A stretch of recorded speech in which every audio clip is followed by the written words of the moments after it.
To say that things are going poorly for Donald Trump is, of course, a massive understatement.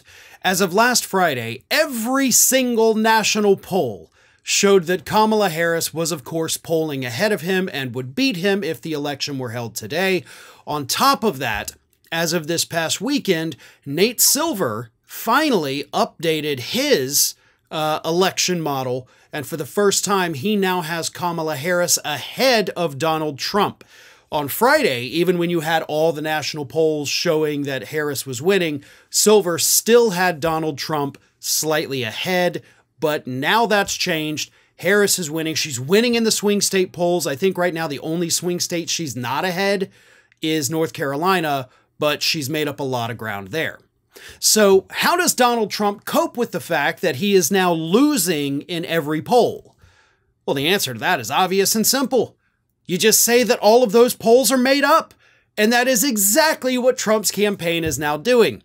In a statement put out Sunday evening, Donald Trump's campaign said this: "The fake news media continue to help dangerously liberal Kamala hide her record of economic failure and soft on crime policies. Now, as this analysis shows, they'll even put a finger on the scale of polling to inflate results for her. This analysis is why the American people are seeing through it and will not allow this national gaslighting campaign to win. Despite this manipulated result from CBS YouGov, it's worth noting that in July and August of 2020, their data showed Biden leading by 10 nationally, reflecting a net positive movement of almost +10 to President Trump this election cycle." Right, so not only are the polls bad, but hey, I'm still polling better than I did 4 years ago, you know, when I lost and refused to admit that I lost. For the record, and I think this is worth noting, Trump still has not conceded to Biden the results of the 2020 election. This man has still not conceded. He still goes out there every day saying, "I still won, I won, I won." No, you didn't. And you're not winning now either. But this is what Trump does. And of course, there's two reasons for this, why his campaign is doing this. The first is obvious. We got to protect his ego. Donald Trump's narcissism, his ego, his, inflated sense of self-worth, that is the thing the campaign has to protect, number one. So saying that all these polls are made up, no, he's really not that unpopular, that's just to soothe him, right? It's okay, bud. It's okay. No, you're totally winning. Don't worry about it. It's all fake. Everybody, there's a grand national scheme in the polling data, even among conservative pollsters, to show that you're losing. Yeah, that totally makes sense, but to Trump it does. But the second reason, and this is the far more dangerous reason why they lie about these polls, is if they were to go out there and say, yeah, the polling data is bad, Trump is losing, but we'll fix it, then his base thinks, oh, okay, so if he loses in November, it's not stolen.